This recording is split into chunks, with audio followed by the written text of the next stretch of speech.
আমি চলে এসেছি আবার সন্ধ্যাবেলায় মনীষ কিচেনে। আজকে আমি একটা ভেজ করব। ভেজ করলেও আমি হয়তো একটু রসুন দিতে পারি, দেখছি কি করব। তার জন্য আমি কাঁচকলা, দেখো কাঁচকলা সেদ্ধ করে রেখেছি, কাঁচকলা সেদ্ধ করে রেখেছি আর এটা হাতে স্ম্যাশড করে রেখেছি। আর এইদিকে দেখো মুসুর ডাল ভিজিয়ে রেখেছিলাম, এটাকে এখন বাটবো মিক্সিতে। দেখতে থাকো পরের স্টেপ। ডালটা বেটে নিয়েছি, বেটে নিয়ে এবার কি করেছি, কাঁচকলাটা যে হাতে স্ম্যাশড করেছিলাম সেটা ডালের সঙ্গে মিশিয়ে দিয়েছি। আর তার মধ্যে কাঁচা লঙ্কা দিয়েছি, এই যে অল্প কটা রসুন দিচ্ছি। মুসুর ডাল আছে বলেই রসুনটা দিলাম, নাহলে কাঁচকলার কোথায় তো একদম ভেজ হয়, এটা আমি জানি, ভেজটাই আমরা খাই, সেই জন্য রসুন দিলাম। পেঁয়াজ দেবো না, কটা রসুন দিয়েছি। আর আদা বাটা, আদা বাটা যেহেতু আছে আদা এর মধ্যে দিলাম না, আদা বাটা থাকে আমাদের। দেখতে থাকো নেক্সট। এই যে আমার সব মিক্সিতে হয়ে গেছে, স্ম্যাশড হয়ে গেছে। লঙ্কা টঙ্কা দিয়েছি, আর লঙ্কা দিয়েছি, আর এর মধ্যে না রসুন দিয়েছি। যেহেতু মুসুর ডাল আছে আমি একটুখানি রসুন দিলাম, নাহলে কাঁচকলা কোপ্তাতে তো রসুন দেয় না, কিন্তু আমি যেহেতু মুসুর ডাল আছে, এবার এর মধ্যে আদা বাটা দিলাম। আদা বাটা আমাদের আছে বলে আর আদাটা করে বাটি নিই একসঙ্গে। আচ্ছা, আদা বাটা দিলাম। তা এবারে পরিমাণ মতো নুন দিলাম।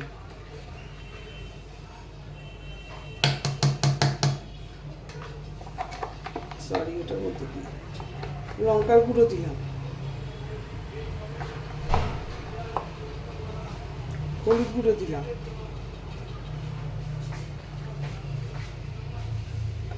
দিয়ে এটা ভালো করে আমি মিক্সিং করব।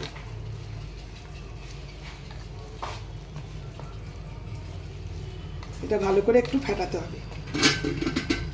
আর এটা কিন্তু জলে করলে হবে না, বেশ টাইটভাবে করতে হবে। বন্ধুরা, এই যে আবার এবারে কড়াইয়ে তেল দিয়ে দিলাম। অনেকটা তেলই লাগবে, কারণ ভাজা হবে তো। আর গ্যাস জ্বালিয়ে দিলাম। এবার তেলটা গরম হবে।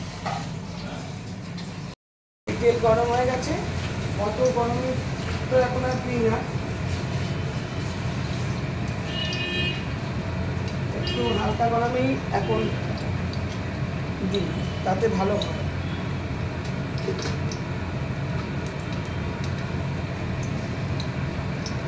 এরকমভাবে সবটা দিয়ে দেবো।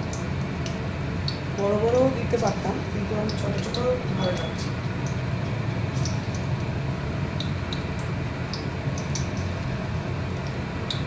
এইভাবে সবকটা দিয়ে দেবো। আশা করি তোমাদের শুভ নববর্ষটা ভালোই কেটেছে, আমারও খুব ভালো কেটেছে, ভীষণ এনজয় করেছি সারা দিন ধরে।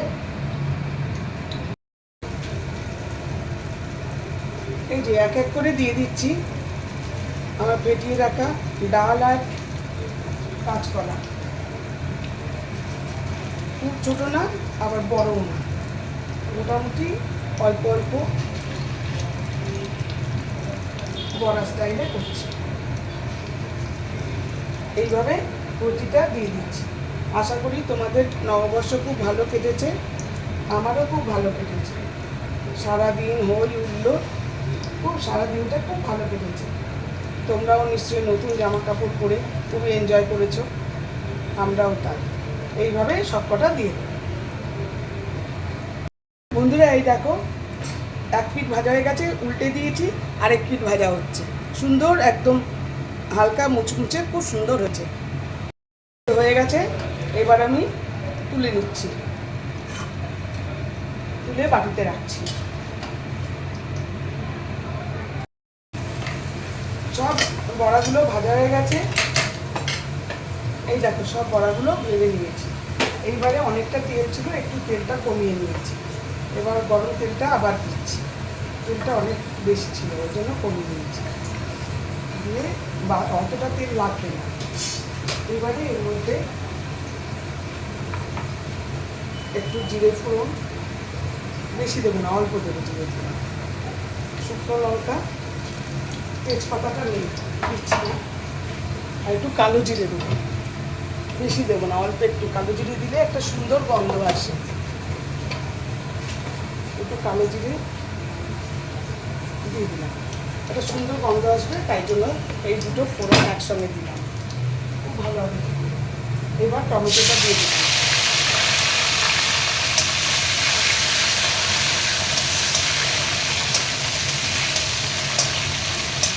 টমেটোটা নরম হওয়ার জন্য একটুখানি নুন দিয়ে দেবো।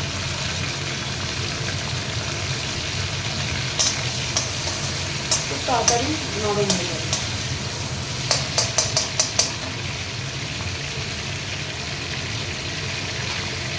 একটু কমিয়ে ঢেকে দিলাম, তাড়াতাড়ি টমেটোটা নরম হয়ে যাবে। এই যে বন্ধুরা দেখো, সব খোসাগুলো ফেলে দিয়েছি, টমেটোটাও একদম প্রায় গলে গেছে। এবার আমি এই যে রোজকার 4 রকম মশলা, তার সঙ্গে হলুদ, লঙ্কা, জিরে, ধনে গুঁড়ো, তার সঙ্গে কাশ্মীরি লঙ্কার গুঁড়ো দিয়েছি, আর নুনটাও দিয়ে দিয়েছি একবারে। এবারে এর মধ্যে দিয়ে দিয়েছি, আর আদা বাটাটাও দিয়ে দিয়েছি এর সঙ্গে, একসঙ্গে সব গুলিয়ে দিয়ে দিয়েছি। আর আরও জল দেবো, একটুখানি জল তো দেবই, কারণ নাহলে পুড়ে যাবে। এটা তো সবাই জানো, এটা নতুন কিছু নেই। এবার এটাকে, এটা তেল বেরো, এটা ফুটুক, তেল বেরো।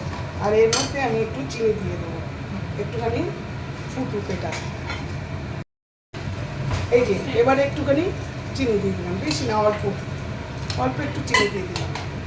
কারণ আমি কিন্তু এর মধ্যে পেঁয়াজ রসুন আর মানে এই ঝোলটার মধ্যে দিইনি, কিন্তু যা দিয়েছি রসুন ওর মধ্যেই দিয়েছি, বড়াগুলোর মধ্যে, কারণ বড়াগুলো হেভি টেস্ট হয়েছে, খেয়ে দেখেছি।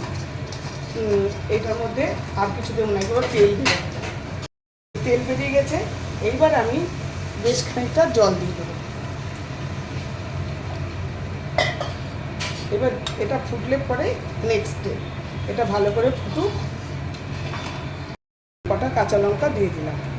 এবার ঝোলটা ভালো মতো ফুটুক।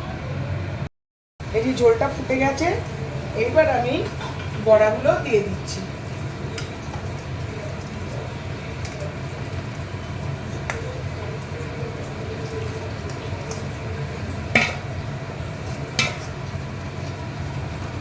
এই যে বড়াগুলো দিয়ে দিলাম। এই যে দেখো, সব দিয়ে দিয়েছি। এবার এটা আস্তে আস্তে ফুটুক, একদম আমি সিমে রেখে এখন কিছুক্ষণ স্ট্যান্ডিং টাইমে রেখে দেবো। একদম সিমে রাখছি, একদম ঢাকা ঢাকা দেবো না, স্ট্যান্ডিং টাইমে থাকবে, এখন বেশ 15-20 মিনিট থাকবে। এই যে দেখো, আমার রান্না কিন্তু হয়ে এসছে। মুসুর ডাল, কাঁচকলার বড়া দিয়ে একটা রেসিপি। এর মধ্যে এখন আমি জিরে ভাজার গুঁড়ো দিয়ে দিলাম, যেহেতু এটা নিরামিষ, কিন্তু একটুখানি মানে রসুন দেওয়া হয়েছে সেটা বড়ার মধ্যে, তরকারি ঝোলটা পুরো নিরামিষ। সে একটু জিরে ভাজার গুঁড়ো দিলাম, খুব সুন্দর একটা সেন্ট আসবে, খেতেও ভালো লাগবে, খুব ভালো লাগবে খেতে। ঝোলটাও বেশ ঘন ঘন হয়েছে। আমার রান্না কিন্তু ডান। এবার আমি গ্যাস নিভিয়ে দেবো, ঝোলটাও ঘন হয়ে গেছে, আমার রান্না একবারে ডান। দেখো, একদম খুব সুন্দর রং এসছে, আর মনে হয় খেতেও ভালো হবে। তোমরা অবশ্যই ট্রাই করো মুসুর ডাল আর কাঁচকলা দিয়ে। কাঁচকলার কোপ্তা তো আমরা সারাক্ষণই খেয়েছি, মুসুর ডাল আর কাঁচকলা কোপ্তা আর কি দিয়ে কোপ্তা বানিয়ে। Thank you for watching. আমি শীঘ্রই আসছি আরেকটি ব্লগ নিয়ে।